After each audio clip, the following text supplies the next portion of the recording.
Shalom, selamat bertemu kembali Bapak, Ibu, dan Saudara yang terkasih dengan saya di channel YouTube saya. Dan kita pada kesempatan yang baik ini sama-sama akan belajar mengenai suatu topik yang cukup saya pikir harus kita perhatikan, yang saya beri judul Menyelami Pikiran Tuhan dalam Berdoa. Seringkali dalam berdoa kita ingin memaksa kehendak kita lah yang dikabulkan oleh Tuhan. Walaupun tentu di mulut maupun di hati kita tahu bahwa kuasa Tuhanlah yang akan menentukannya. Atau bisa jadi kita berkata berserah kepada Tuhan, tetapi dalam hati terus berharap kepada Tuhan agar mau mengabulkan dosa kita. Apakah itu salah? Tentu saja tidak, namun kurang tepat. Ya, yang harus mendapat perhatian adalah bagaimana kalau Tuhan tidak mengabulkan doa kita menurut kemauan kita misalnya. Apakah kita akan langsung kecewa, kita malas lagi bersekutu dengan Tuhan, atau bahkan meninggalkan Tuhan? Ya, itulah sebabnya banyak orang yang tidak dapat menerima kenyataan ketika mereka menghadapi suatu musibah atau badai besar yang menerpa kehidupan mereka. Maka pertanyaan yang sering dipertanyakan atau dilontarkan adalah, mengapa harus saya yang mengalaminya? Atau masih adakah Tuhan di dalam kehidupan saya? Atau sudah puluhan tahun saya melayani Tuhan, mengapa Tuhan tidak mau mengabulkan doa saya? Berarti Tuhan tidak sayang kepada saya, Tuhan tidak mengasihi saya, ya? Atau mengapa Tuhan tidak mau menolong saya untuk melepaskan badai kehidupan ini dalam kehidupan saya? Mengapa janji-janji Tuhan itu tidak digenapi pada kehidupan saya? Dan masih banyak sekali pertanyaan-pertanyaan atau perkataan-perkataan yang bisa kita ucapkan ketika hati kita kecewa. Nah, pada kesempatan ini kita akan membahas bagaimana kita menyelami pikiran Tuhan terhadap doa kita. Mari kita lihat di Ibrani 5 ayat 13 sampai 14. Barang siapa masih memerlukan susu, ia tidak memahami ajaran tentang kebenaran, sebab ia adalah anak kecil. 14. Tetapi makanan keras adalah untuk orang dewasa, yang karena mempunyai panca indera yang terlatih untuk membedakan yang baik dan daripada yang jahat. Ya, jadi ayat tersebut berbicara tentang iman. Karena iman kita yang masih tipis, apakah karena itu kita baru dibaptis atau karena kita sudah lama dibaptis tetapi kehidupan kita tidak berubah. Ya, misalnya kita malas berdoa, kita malas ke gereja, kita malas membaca firman Tuhan, atau kita malas mendengarkan firman Tuhan, kita terus memberikan tempat dosa di dalam kehidupan kita, dan seterusnya. Maka itu dikatakan kita itu seperti anak kecil yang masih tidak mengerti akan kebenaran firman Tuhan. Dalam keadaan seperti ini, kita terus akan memerlukan susu. Kita masih hidup menurut nafsu kedagingan kita. Jadi, dalam keadaan ini, kita masih terus minta ditolong, minta diingatkan, minta dibantu atau diberitahu, minta dituntun. Bahkan seringkali kita ngambek ya ketika ada sedikit masalah. Kita terlalu manja, dan seterusnya. Dan itu sama seperti dikatakan oleh firman Tuhan, anak kecil yang hanya memerlukan susu. Tuhan mengatakan ini, mereka ini belum mengerti akan firman Tuhan. Ya, sedangkan mereka yang sudah lama dibaptis, tetapi masih juga seperti anak kecil, yaitu yang memerlukan susu. Bahkan firman Tuhan mengatakan di Ibrani 5 ayat 12, sebab sekalipun kamu ditinjau dari sudut waktu, sudah seharusnya menjadi pengajar. Kamu masih perlu lagi diajar asas-asas pokok dari pernyataan Allah. Dan kamu masih memerlukan susu, bukan makanan yang keras. Ya, jadi Tuhan mengingatkan kepada kita yang sudah lama dibaptis, itu kita harus berubah. Hidup kita itu harus berubah. Kita harus menjadi dewasa. Jangan terus seperti anak kecil yang meminta susu. Kita harus berani memakan makanan yang keras. Artinya kita harus berani menerima pencobaan yang sifatnya untuk menaikkan iman level kita. Bukan pencobaan karena dosa kita. Ya, kita harus berani memanggul salib kita. Dengan demikian, maka iman kita akan menjadi lebih kuat, akan menjadi lebih naik dari level yang satu ke level yang lain, dari waktu ke waktu. Itu yang Tuhan kehendaki. Ya, Tuhan akan terus mengubah kita dari seorang anak menjadi dewasa.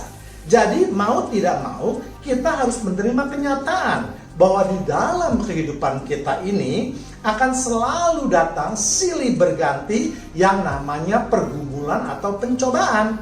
Dan yang paling penting, pencobaan atau pergumulan itu bukan karena dosa kita, ya, tetapi atas kehendak Tuhan. Kita harus terus berusaha menuruti kehendak Tuhan.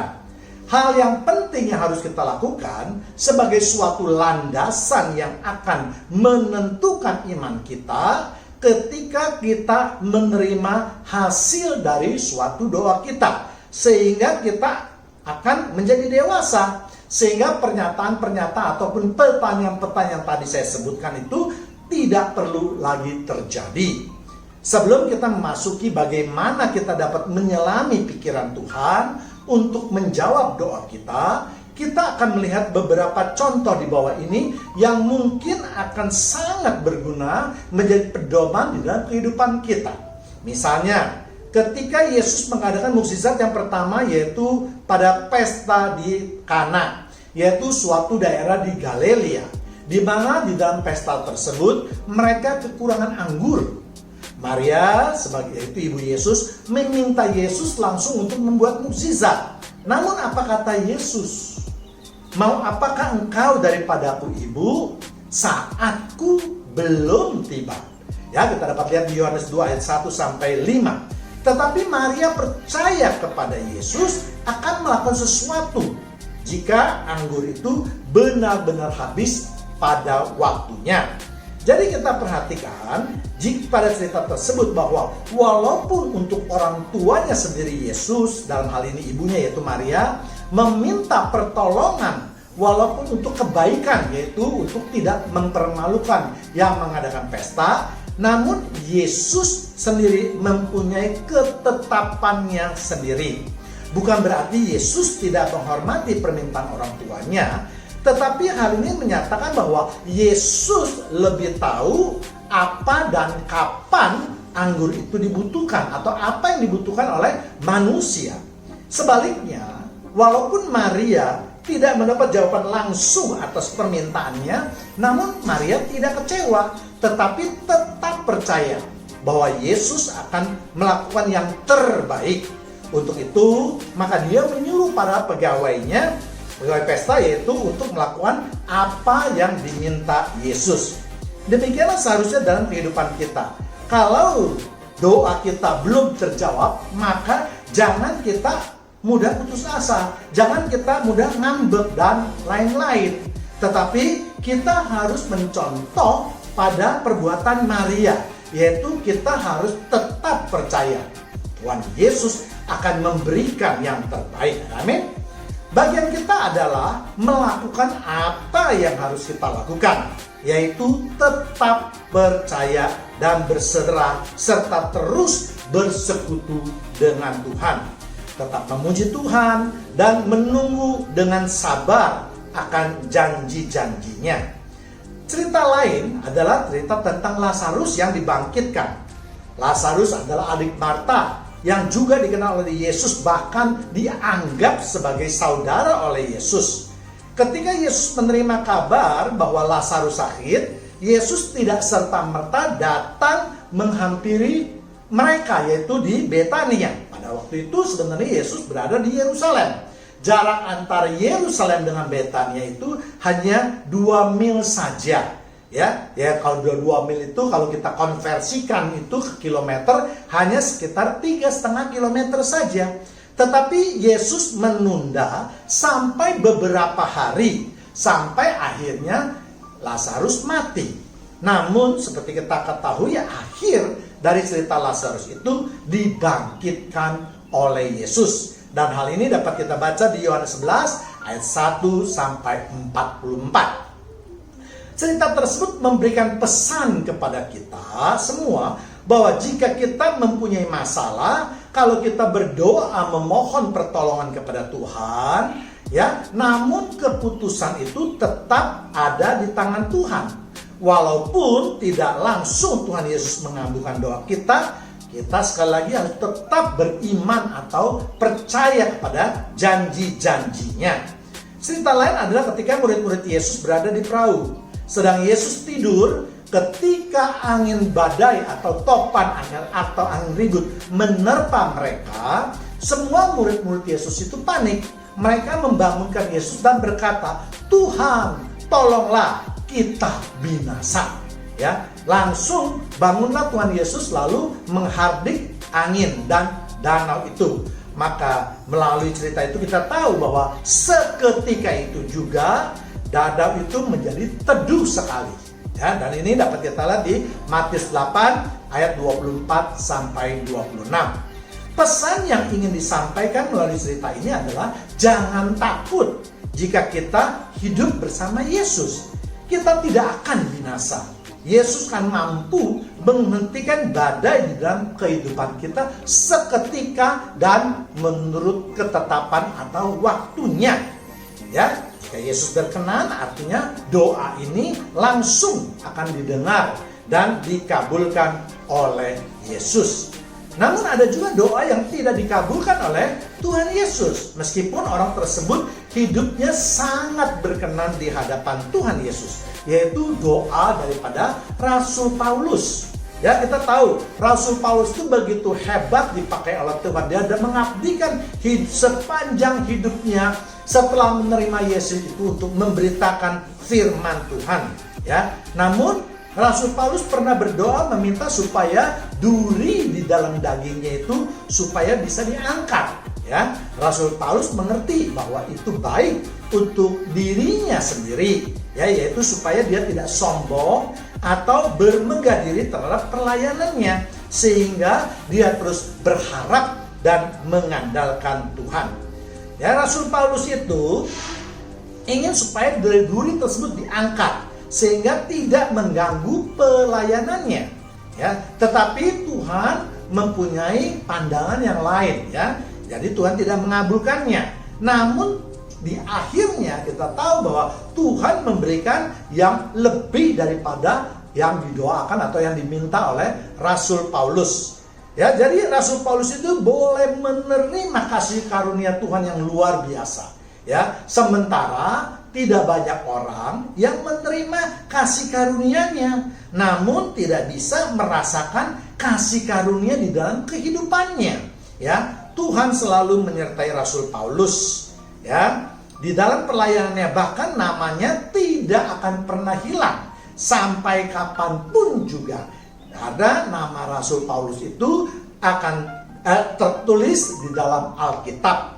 Ya, bahkan akan semakin dikenal orang dengan adanya penuaian jiwa-jiwa di seluruh dunia.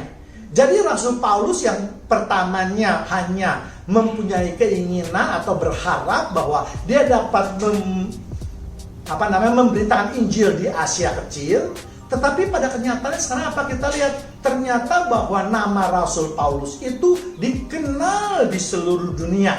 Ya, ini yang saya maksudkan, apa yang Rasul Paulus dapatkan lebih daripada yang dia minta. Demikian juga di dalam kehidupan nyata kita, ya. Dalam menjawab doa kita, Tuhan pasti mempunyai 3 jawaban dan kita semua sudah tahu. Yang pertama yaitu langsung dikabulkan, ya, seperti cerita di dalam angin ribut tadi.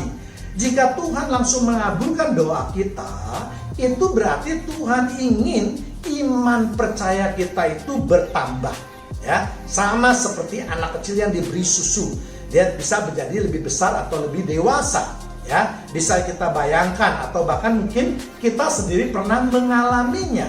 Biasanya permohonan yang dikabulkan itu terjadi pada masa-masa pertama kali kita menerima Tuhan Yesus, sehingga membuat kita lebih bersemangat ke gereja, lebih bersemangat membaca firman Tuhan atau mendengarkan firman Tuhan, lebih bersemangat mengikuti ibadah, bahkan mulai mau melayani Tuhan. Ya, semua tindakan ini membuktikan bahwa iman percaya kita telah bertumbuh dengan cepat. Ya, setelah iman kita itu mencapai taraf tertentu, kemudian doa kita itu akan dijawab oleh Tuhan dengan cara yang lain. Nah, ini harus kita perhatikan. Ya, nanti kita akan bahas sebentar lagi.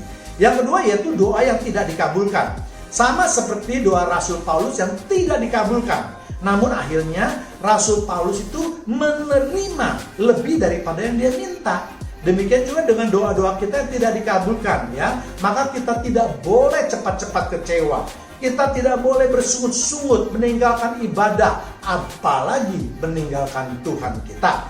Tetapi kita percaya bahwa Tuhan telah menyiapkan sesuatu yang jauh lebih baik. Amin.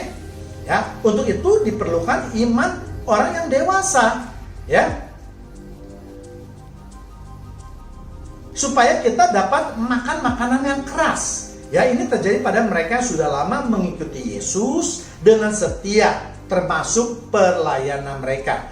Jadi, jika kita masuk dalam pencobaan yang berat, yang bukan karena dosa kita, itu ada suatu pencobaan untuk menaikkan iman percaya kita. Jadi tidak perlu lagi kita bertanya kepada Tuhan, mengapa begini atau mengapa begitu, protes terhadap Tuhan dan seterusnya. Kita percaya bahwa Tuhan telah menyiapkan sesuatu yang jauh lebih baik dan indah daripada yang kita minta. Yang ketiga adalah doa yang tertunda. Ya, sama seperti cerita air dirubah menjadi anggur di pesta Kana, atau cerita tentang Lazarus. Itu mengajarkan kepada kita untuk bersabar dan menyerahkan keputusan semuanya di tangan Tuhan. Bagian kita hanya percaya saja. Ini juga akan meningkatkan iman kita, namun pada tingkatan yang sedang. Ya, ini juga akan meningkatkan iman kita, sekali lagi saya ingatkan, ya. Namun sukacita yang besar akan selalu menyertai mereka yang sabar menanti janji-janji Tuhan. Jadi saya mau katakan ada bonus yang Tuhan sediakan bagi mereka yang sabar menanti janji Tuhan, ya. Marta, kita lihat misalnya, mula-mula menyayangkan kedatangan Yesus yang dianggap terlambat. Akhirnya menerima berkat yang dimintanya supaya Lazarus itu dibangkitkan. Tidak itu saja yang diterima oleh Marta, tapi Marta mendapatkan sukacita yang besar atas peristiwa tersebut. Dapat kita bayangkan misalnya kalau kita contoh kecil saja, misalnya kita sangat mencintai anjing atau kucing kita, ya. Tiba-tiba suatu hari hewan-hewan tersebut hilang, ya. Kemudian kita mencari-carinya tidak dapat, ya. Lalu kita berdoa misalnya kepada Tuhan. Beberapa hari atau beberapa minggu kemudian ternyata hewan-hewan tersebut kembali lagi kepada kita. Ya, dapat kita bayangkan betapa besar sukacita yang kita terima dibandingkan ketika hilang langsung ada orang yang membalikan. Memang ada sukacita di sana juga, tetapi sukacita yang kita terima itu tidaklah sebesar ketika sukacita yang kita terima ketika hewan-hewan tersebut kembali dari jangka waktu yang panjang, ya. Jadi memang ada perbedaannya, ya. Demikian juga dengan Marta, ya. Kita tahu di mana Lazarus sudah mati, bahkan dikatakan jasadnya sudah membusuk sudah 4 hari, ya. Namun akhirnya bangkit kembali kepada kematian, ya. Jadi kalau kita mengerti sekarang bahwa berbagai jawaban itu dapat Tuhan berikan, tentu Tuhan juga mempunyai suatu maksud tertentu. Ya, Tuhan tahu apa yang harus diperbuatnya agar kehidupan kita atau iman percaya kita terus bertambah dari waktu ke waktu hingga tentu mencapai suatu tingkatan yang dikehendaki oleh Allah, sehingga akhirnya kita boleh masuk ke dalam kehidupan yang kekal. Kita tidak usah berdoa untuk mendesak Tuhan atau memaksa kehendak kita. Sama halnya seperti seorang bapak dunia yang tidak akan atau yang akan menolak permintaan anaknya yang dirasakannya kurang tepat atau bahkan membawa akibat yang buruk. Ya, kalau kita tahu bahwa bapak dunia yang jahat saja itu tidak memberikan ular kepada anaknya yang meminta roti. Apalagi Bapa kita yang di surga. Dia begitu baik. Dia terus menyertai kehidupan kita. Ya, Dia yang memegang tangan kita ketika kita berjalan di lembah kekelaman. Bahkan Dia yang menggendong kita ketika kita sudah tidak mampu berjalan lagi. Dia juga yang mengerti bahasa tetesan air mata. Di Alkitab dikatakan bahwa sebenarnya manusia itu tidak mampu untuk berdoa. Hanya Roh Kudus yang mengajarkan kita berdoa. Maka ketika kita bersedih atau dalam keadaan sedih, hanya bisa mengeluarkan air mata, namun hati kita tertuju kepada Tuhan, maka itulah Roh Kudus akan mengambil alih semuanya. Roh Kudus yang akan memampukan kita untuk berdoa kepada Tuhan. Itulah sebabnya dikatakan Tuhan Maha Tahu dan mengerti tetesan bahasa air mata. Tuhan tentu tahu apa yang kita rasakan dan juga tentu apa yang harus Dia perbuat. Ya, yang terpenting adalah mata dan hati kita tertuju kepada Tuhan Yesus. Setelah kita sedikit mengerti atau memahami pikiran Tuhan terhadap doa-doa kita juga dapat melihat contoh lain. Seringkali Tuhan menjawab doa kita, tetapi kita tidak menyadarinya. Kenapa? Karena apa yang kita harapkan dengan apa yang Tuhan perbuat itu tidak sama. Ya, ingat. Maaf, Tuhan tidak lagi mendatangkan atau membuat mukjizat seperti misalnya di dalam kitab Perjanjian Lama. Ya, di dalam kitab Perjanjian Lama memang banyak sekali Tuhan Allah itu membuat mukjizat. Misalnya seperti 10 tula, memberikan mana atau burung puyuh kepada bangsa Israel di gurun, atau misalnya mengubah air pahit menjadi manis di Mara, ya kan, mengeluarkan air dari bukit Meriba, ya, dan seterusnya. Misalnya kita lihat ke dalam zaman nabi-nabi, ya, Nabi Elia untuk mendatangkan api untuk korban bakaran, ataupun untuk tidak mendatangkan hujan atau mendatangkan hujan untuk bangsa Israel, ya, atau memberikan roti kepada janda di Sarfat, dan seterusnya dan seterusnya. Ya, semua itu Tuhan Allah lakukan supaya bangsa Israel percaya kepada Tuhan Allah bahwa Tuhan yang mereka sembah itu adalah Tuhan yang hidup dan berkuasa penuh yang akan menuntun mereka untuk kehidupan yang lebih baik serta menghindari penyembahan berhala. Jadi iman mereka pada waktu itu masih rendah atau boleh dikatakan masih tingkatan anak-anak. Demikian juga ketika Yesus pertama kali datang ke dunia ini, banyak orang Israel yang tidak percaya bahwa Yesuslah yang dikirim oleh Bapa yang ada di sorga untuk menjadi Sang Mesias. Untuk itulah maka Yesus banyak membuat mukjizat-mukjizat di dalam pelayanannya. Dan kita tahu misalnya air dirubah menjadi anggur, menyembuhkan berbagai macam penyakit, memberikan makan kepada 5.000 orang, membangkitkan orang mati, dan seterusnya dan seterusnya.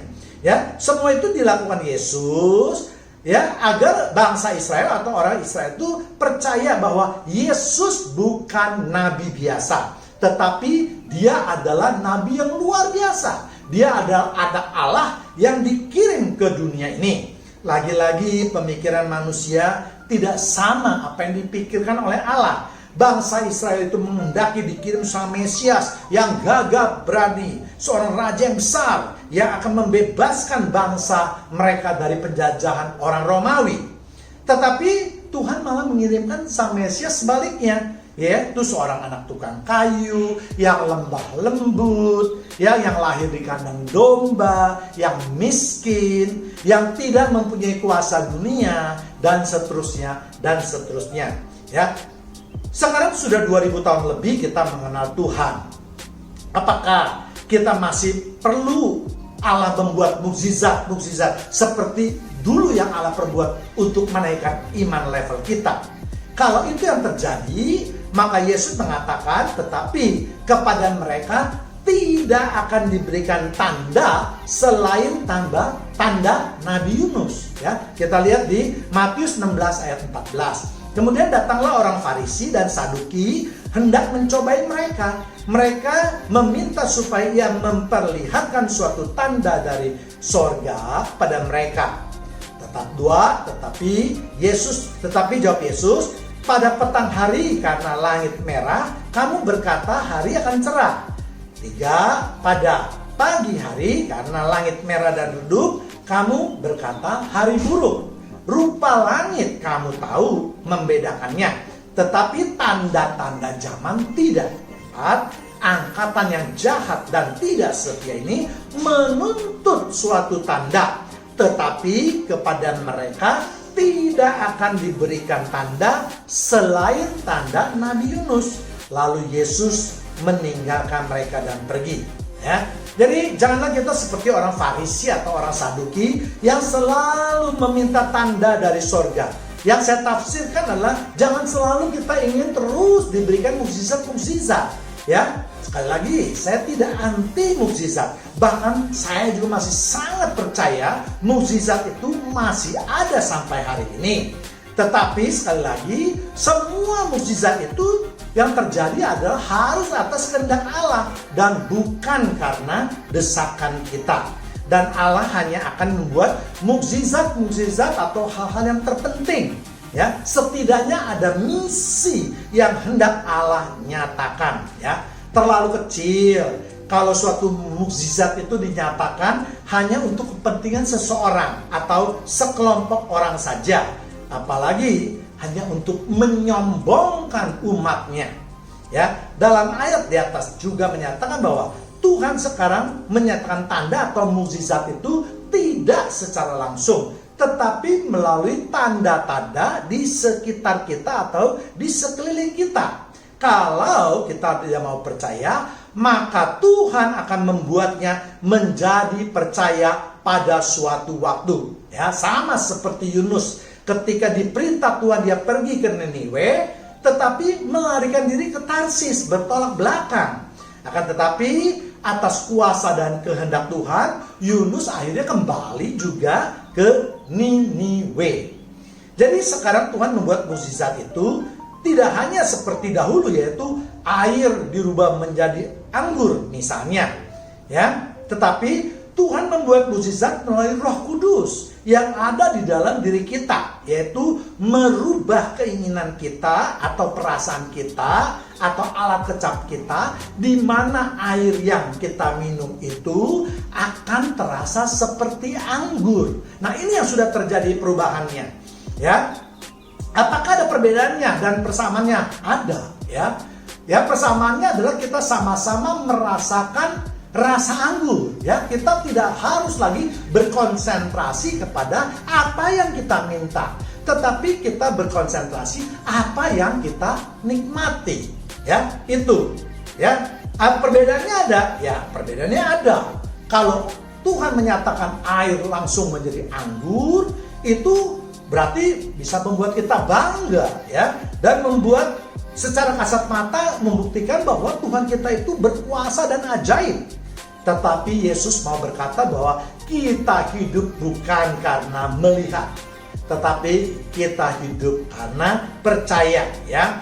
Jadi sebenarnya semua kebanggaan yang tadi kita inginkan itu untuk diri kita sendiri, bukan untuk kemuliaan Tuhan, karena kemuliaan Tuhan itu sudah dinyatakan sejak pertama dunia ini diciptakan. Ya, terlalu kecil atau terlalu mudah bagi Tuhan untuk membuat mukjizat-mukjizat yang tadi saya sebutkan. Alam raya ini saja, alam semesta alam ini saja yang begitu kompleks Tuhan mampu ciptakan. Apalagi kalau hanya membuat air menjadi anggur atau hanya untuk menyembuhkan penyakit tuh. Mungkin Tuhan bentuk begini saja sudah selesai. Ya, jadi jangan berlindung, ya kan, di balik nama Tuhan. Yang sebenarnya yang kita butuhkan adalah pengakuan atau kebanggaan kita. Ya, misalnya lebih jelas lagi Misalnya seorang pendeta atau gembala mengharapkan ada mukjizat-mukjizat yang terjadi di gerejanya. Ya, itu bukan untuk kemuliaan Tuhan sebenarnya. Ya, tujuannya adalah supaya gerejanya merasa, wah, gereja tersebut Tuhan benar-benar bekerja, sehingga nanti banyak jemaatnya yang datang, banyak orang memberikan persembahan. Ya, jadi Tuhan tidak perlu hal-hal seperti itu lagi. Ya, Tuhan lebih tahu dan melihat isi hati kita. Ya, Tuhan tidak perlu lagi mendapatkan apa itu keajaiban Tuhan yang Maha Kuasa dan seterusnya. Ya, demikian juga dengan jawaban kita. Ya, misalnya kalau kita berdoa untuk meminta kesehatan yang baik, ya, Tuhan tidak serta-merta langsung membuat tubuh kita ini menjadi kebal terhadap segala macam penyakit. Tetapi Tuhan Roh Kudus akan memberikan hikmat kepada kita, misalnya untuk menyeleksi makanan kita. Kita harus makan yang sehat, memberikan waktu kita untuk beristirahat, memberikan waktu kita untuk berolahraga dan seterusnya. Dan disinilah kita perlu mendengar suara Roh Kudus di dalam hati kita. Dan ingat, saya ingatkan, suara Roh Kudus itu lembut, ya, akan terus bertambah nyaring kalau kita patuh dan taat serta melaksanakannya. Akan bertambah lemah suara itu kalau perbuatan-perbuatan kita itu terus jatuh dalam dosa atau mendukakan hati Roh Kudus. Ya, kalau demikian juga kalau kita mau kurus, ya, Tuhan tidak serta-merta seperti dulu langsung membuat kita jadi kurus, ya.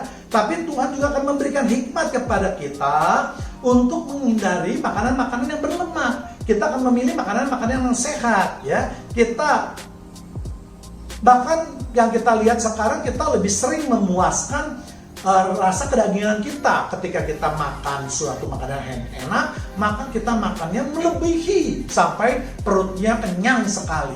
Dan ini yang belum mendapatkan hikmat dari Tuhan Roh Kudus, ya. Atau contoh lain lagi sebaliknya, kalau kita ingin menjadi gemuk, maka Tuhan juga tidak akan membuat kita seketika klik langsung gemuk atau melar. Tetapi Tuhan akan memberikan hikmat kepada kita. Misalnya selera makan kita yang tinggi, kita mempunyai hikmat untuk makanan-makanan yang sehat dan bergizi, dan seterusnya, ya. Atau kita berdoa untuk menjadi orang yang sabar. Banyak orang yang berdoa, Tuhan berikan saya kesabaran, ya. Tuhan juga tidak serta-merta menjadikan kita klik begitu langsung kita besoknya menjadi sabar. Tetapi Tuhan akan memberikan hikmat, melatih kita di dalam kehidupan kita dengan memberikan orang-orang yang bisa mengganggu kesabaran kita. Jadi kita harus sadar ketika kita memohon kepada Tuhan atau berdoa untuk diminta diberi kesabaran, datanglah orang-orang yang akan menguji kesabaran kita, dan ini seringkali tidak kita sadari. Ya kan? Ya, atau kita berdoa untuk lebih mengasihi kepada sesama kita, ya. Ya, Tuhan juga begitu, mengirimkan orang-orang yang perlu kita tolong, mengirimkan orang-orang yang perlu kita kasihi. Namun seringkali kita salah, kita maunya Tuhan langsung klik, kita menjadi orang yang penuh kasih. Dan ini tidak bisa atau tidak akan terjadi. Semua yang berhubungan dengan iman, saya katakan harus melalui suatu proses, ya. Demikian juga kalau kita minta uang atau berkat, maka Tuhan tidak serta-merta akan menurunkan blok segumpuk uang di hadapan kita. Tetapi Tuhan akan menuntun kita untuk bekerja dengan lebih keras, untuk mendapatkan bisnis yang lebih baik, untuk mendapatkan posisi yang lebih baik, dan seterusnya, dan seterusnya. Ya, demikian juga kalau kita minta kesembuhan, ya. Tuhan tidak langsung akan menyembuhkan kita, tetapi Tuhan akan memberikan hikmat kepada kita untuk bagaimana kita cara berdoa yang baik, ya kan? Atau menuntun kita, misalnya kita dituntun kepada suatu obat. Misalnya ketika kita sakit, kita sudah pergi ke dokter kemana-mana tidak sembuh, tiba-tiba kita dituntun kepada Tuhan untuk memberi suatu obat yang mungkin kelihatannya murah, ya. Ketika kita makan sembuh, padahal sebelumnya kita sudah makan banyak sekali obat-obat dari dokter yang tanda kutip mahal sekali, ya. Atau Tuhan juga bisa menuntun kita ke dokter yang dituju, ya. Jadi semua itu harus kita cermati, kita lihat dengan mata batin kita, Ya. Jadi sekarang setelah kita mengetahui bahwa cara Tuhan untuk melakukan mukjizat atau menjawab doa-doa kita itu tidak lagi secara langsung, tetapi banyak sekali cara yang dipakai Tuhan ya untuk menjawab doa kita. Ya, jadi untuk itu mari jemaat Tuhan yang terkasih, kita harus membuka mata dan hati kita dengan baik serta meminta hikmat dan tuntunan dari Roh Kudus supaya kita dapat melihat dengan jelas dan teliti apa yang telah diperbuat Tuhan terhadap doa kita. Tanda-tanda di sekeliling kita seperti tanda untuk Nabi Yunus. Ya, mari kita renungkan sejenak.